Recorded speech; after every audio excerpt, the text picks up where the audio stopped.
ઓમ ગણેશ હર હર મહાદેવ। હવે એક સૌથી ઉત્તમ દિવસ પાછો આવી રહ્યો છે, જે છે શ્રી ગુરુ પુષ્યામૃત અમૃત સિદ્ધિ યોગ। અને મહત્વપૂર્ણ વાત છે, અધિક મહિનામાં આવે છે અને એનાથી પણ મહત્વપૂર્ણ વાત કહીએ તો અખંડ કહી શકાય। અખંડ એટલા માટે કારણ કે એ ગુરુ પુષ્યામૃત યોગ 21 તારીખે એટલે કે ગુરુવારે સવારે સૂર્ય ઉદયથી લઈ અને રાત્રિના 26:50 એટલે રાત્રિના 2:50 અને તારીખ પ્રમાણે જોઈએ તો 22 તારીખ શુક્રવાર, પણ આપણે સૂર્યોદયથી સૂર્ય કાઉન્ટ થાય એટલે ગુરુવાર તિથિના ઉદયથી શરૂ થાય છે, ગુરુવારથી લઈ અને રાત્રે 2:50 સુધી। એટલે આમ જોવા જઈએ તો આપણને ઘણા બધા કલાકો મળી રહ્યા છે, એટલે સૌથી ઉત્તમ આ યોગ આવી રહ્યો છે। તો હવે આ યોગમાં હું તમને 2-3 ભાગમાં અમુક અલગ અલગ વસ્તુને વિષયોનું સારું એવું ઉત્તમ સત્સંગ કરાવીશ। જો તમને આ વિષય વિડીયો સત્સંગ પસંદ આવે તો લાઈક કરજો, શેર કરજો, ચેનલ પર નવા છો તો સબસ્ક્રાઈબ કરવાનું ભૂલતા નહીં। તો ચાલો સત્સંગ શરૂ કરીએ। હવે સૌથી પહેલાં 3 ધાતુની વીંટી, અને આ વિડીયો અત્યારથી બનાવવાનું મારું કારણ જ આ છે કે તમને સમય મળે, પ્રિપેરેશન તૈયારી કરવાની ખબર પડે। 3 ધાતુની વીંટી એટલે 3 ધાતુની વીંટી, આમ તો તમે કોઈ પણ પ્રકારની ડિઝાઇન તમારી ઉપર છે, પણ જનરલી તમે આ જોઈ શકો છો, આ 3 ધાતુની વીંટી છે। અને એ જે વીંટી છે તમે આ ત્રીજી આંગળીમાં એટલે કે આપણી અનામિકામાં તમે ધારણ કરી શકો છો। હવે ઘણા લોકો પછી એમાં માપની વાત કરે છે, તો માપમાં એવું છે કે જો આ 3 પવિત્ર ધાતુ છે, ઘણા લોકો ખાલી તાંબાની વીંટી પહેરે, ઘણા લોકો ખાલી ચાંદીની પહેરે, ઘણા લોકો ખાલી સોનાની પહેરતા હોય છે। હવે માપમાં શું છે કે તમારી શક્તિ પ્રમાણે, શક્તિ એટલા માટે શબ્દ વાપરું છું કે જો માની લો કે તમે 2 ગ્રામ સોનું વાપરો તો એનાથી અડધું 1 ગ્રામ ચાંદી લો અને એનાથી અડધું ગ્રામ તમે તાંબુ લો, એટલે 3 ધાતુ। જે કોઈ પણ એક ધાતુ છે એની માત્રા વધારે, એનાથી અડધી બીજી ધાતુ ને એનાથી અડધી ત્રીજી ધાતુ। આ 3 ધાતુની વીંટી તમારે બનાવવાની પણ ગુરુ પુષ્યામૃત યોગમાં બનાવવાની શરૂઆત કરવાની।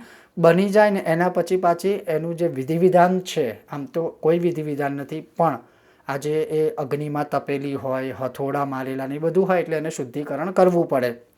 તો ધારણ પણ તમારે આ યોગમાં કરવાની છે અને બનાવવાની પણ આ યોગમાં છે। તો આ ગુરુ પુષ્યામૃતમાં સમય તમને બહુ મળી રહ્યો છે અને 100% તમે આ યોગમાં આ 3 ધાતુની વીંટી બનાવી પણ શકશો અને ધારણ પણ કરી શકશો।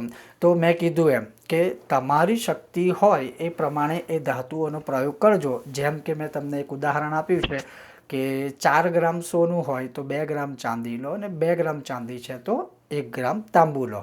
આ 3 ધાતુનો પ્રયોગ કરવાનો રહેશે। હવે એ વીંટીનું મહત્ત્વ શું છે? તો એ વીંટીનું મહત્ત્વ એટલું ઉત્તમ છે કે આ સૂર્ય ભગવાનની આંગળી છે, ત્રીજી આંગળી સૂર્ય ભગવાનની આંગળી છે। ત્રણેય ધાતુ એવી છે જે પવિત્ર છે। અહીંયાથી આમ જોવા જઈએ તો સ્પર્શ માત્રેણ પાપો, એટલે કે આપણા સ્પર્શ માત્રથી આ ધાતુઓના, અને એમાંય ગુરુ પુષ્યામૃત યોગમાં તો પાપ આપણા જે છે અજાણતાથી થયેલા એ નાશ થાય।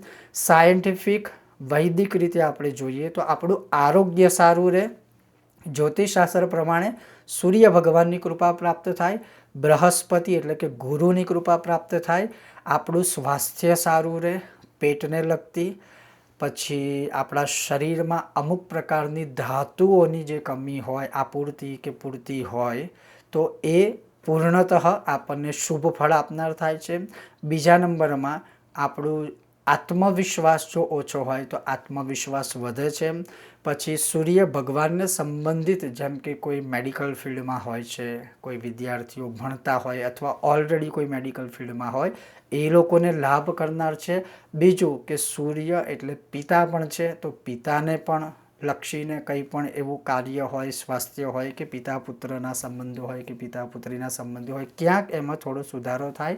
અને સૌથી મહત્ત્વની વાત કહું તો આપણા સ્વાસ્થ્યની સાથે, અને સૌથી ઉત્તમમાં ઉત્તમ મહત્ત્વની વાત કરું તો એ વાત એ છે કે જ્યારે પણ આપણે ભગવાનની પૂજા પાઠ કરીએ ત્યારે શાસ્ત્રોમાં કહેલું છે કે હંમેશા આ આંગળીએ કુશા પવિત્રી જે દાભડાથી બને એ ધારણ કરવી, પણ કુશા ભાવે આ જે 3 ધાતુની વીંટી ધારણ કરો તો આપણે જે પૂજા પાઠ કરીએ છીએ એનું આપણને પૂરેપૂરું ફળ પ્રાપ્ત થાય।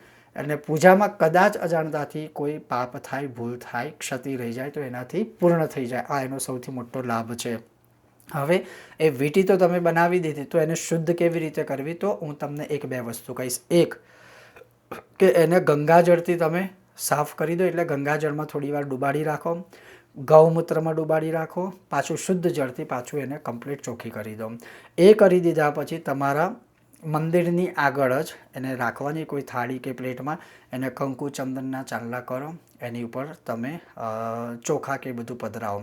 હવે આ એક પ્રયોગ થયો. બીજો પ્રયોગ જે શ્રેષ્ઠ, જે હું પોતે કરું છું સૌ માટે, તો એ પ્રયોગ એવો છે કે એ વીંટીની ઉપર તમે શ્રી લલિતા સહસ્ત્રથી અભિષેક કરો. જ્યારે એ વીંટી તૈયાર થઈ ગઈ, એને ગંગાજળથી તમે ધોઈ નાખો અને પછી એની ઉપર આખો લલિતા સહસ્ત્ર પાઠ બોલતા બોલતા, અથવા તમે કોઈ વિદ્વાન બ્રાહ્મણને બોલાવી અને એમના દ્વારા એ પાઠ બોલાવીને અભિષેક કરો.